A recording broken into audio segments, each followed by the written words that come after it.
पंचमी, अष्टमी, एकादशी, प्रदोष, शिवरात्रि, अमावस्या, पूर्णिमा, इस दिन ये 7 दिवस आपको बताए थे और कहा गया था कि 5-5 दिए लगाना शाम के समय पर, बन सके उन दिए को लंबी बाती का। कौन सी बाती का? जम के बोलो जरा। लंबी बाती का। आपको पहले भी कथा में कहा, लंबी बाती का जो दिया होता है, लंबी बाती का जो दीप होता है, वो दीप हमारे जीवन में वंश की भी वृद्धि करता है। इसलिए हमारे यहाँ पितरों का दिया, देवी जी का दिया, नवरात्रे का दीप, ये सब लंबी बाती के लगते हैं। तो लंबी बाती का जो दीप होता है वो हमारे यहाँ वंश की भी वृद्धि करता है, लक्ष्मी की भी वृद्धि करता है, सुख समृद्धि। और अगर मान लो भूल से हमारा कहीं पैसा अटक गया और वो व्यापारी नहीं दे रहा, तो लंबी बाती का जो दिया होता है वो पैसा भी हमारा वापस लौटा कर लाता है। इसलिए लंबी बाती के दीप का स्मरण करें।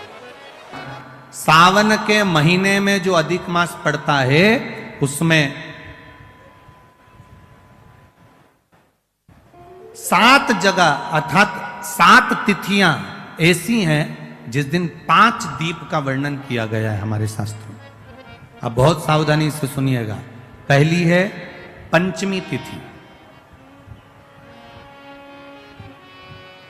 अधिक मास सावन का जब मेल हो, अधिक मास सावन के महीने में अगर पड़े और पंचमी तिथि आप अगर शुरू की, मतलब आज भी पंचमी है, मान लो आज की पंचमी अगर आप नहीं कर पाए तो अगली जो पंचमी आ जाए अधिक मास के महीने में, आप वो भी कर सकते। पंचमी, अष्टमी, एकादशी, प्रदोष, शिवरात्रि, अमावस्या, पूर्णिमा, ये 7 तिथियां हमारे यहां सावन के अधिक मास का जो संजोग होता है, इसमें ये 7 तिथियां, फिर से बोलो, पंचमी, अष्टमी, एकादशी, प्रदोष, शिवरात्रि, अमावस्या, पूर्णिमा, ये वो तिथियां हैं 7 जिन तिथियों में अगर हम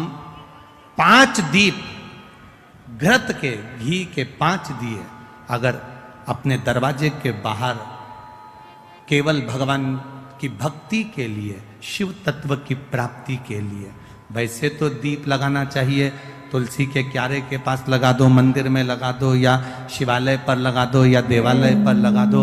और इस कीचड़ पानी में अगर कहीं ना जा पाओ, अगर पानी वानी बरस रहा है, जगह जगह बहुत पानी है, भले इधर क्षेत्र में इतना ना दिख रहा हो पर अन्य क्षेत्रों में बहुत पानी है, तो कोई ना जा पाए तो भगवान का स्मरण कर कर उन दीप को भगवान के सामने प्रज्वलित कर कर 5 दिए इन तिथियों में, पंचमी, अष्टमी, एकादशी, प्रदोष, शिवरात्रि, अमावस्या और पूर्णिमा, जो सावन के महीने में अधिक मास पड़ता है, उसमें ये 7 तिथियों पर जो 5 दीप भगवान के सामने प्रज्वलित कर कर अपने दरवाजे के पास में बाहर की ओर रख देता है, उसके घर में कभी रोग, बीमारी और लक्ष्मी की कोई कमती नहीं होती, उसका जीवन सार्थक।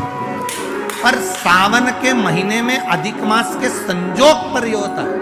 बाकी के समय पर अधिक मास कोई से भी अगर महीने में आ गया, आषाढ़ का आ गया, या कोई महीने में कार्तिक का आ गया अधिक मास, या कोई अन्य महीने में आ गया, तो उसका प्रमाण नहीं है महाराज। सावन के महीने में अगर अधिक मास पड़ रहा तो ये 5 तिथियां। अब कई लोग कहते हैं गुरु जी पंचमी हम 2 लें, 2 पंचमी आएगी, 2 एकादशी का वर्णन आ जावे, तो हम कौन सी? तो यहाँ एक भी अगर आप कर रहे हो 7 तिथियों में से एक भी अगर ये नहीं कर पाओ तो अगली कर लो, अगली नहीं कर पाओ तो ये स्मरण में रहकर। श्री शिवाय नमस्तुभ्यम। दोस्तों कैसे आप सब अच्छे होंगे। दोस्तों 7 तिथियों का दीपक का प्रयोग आप लोग अवश्य कीजिए। 7 तिथियां हैं पंचमी, अष्टमी, एकादशी, प्रदोष, शिवरात्रि, अमावस्या, पूर्णिमा। तो आप लोग इस उपाय को कीजिए और अपने जीवन में कृतार्थ कीजिए। हमारी वीडियो आपको अच्छी लगे तो लाइक, शेयर, कमेंट कीजिए और प्लीज़ हमारे चैनल को सब्सक्राइब कीजिए। श्री शिवाय नमस्तुभ्यम। दोस्तों श्री शिवाय नमस्तुभ्यम, श्री शिवाय नमस्तुभ्यम, श्री शिवाय नमस्तुभ्यम, श्री शिवाय नमस्तुभ्यम, श्री शिवाय नमस्तुभ्यम।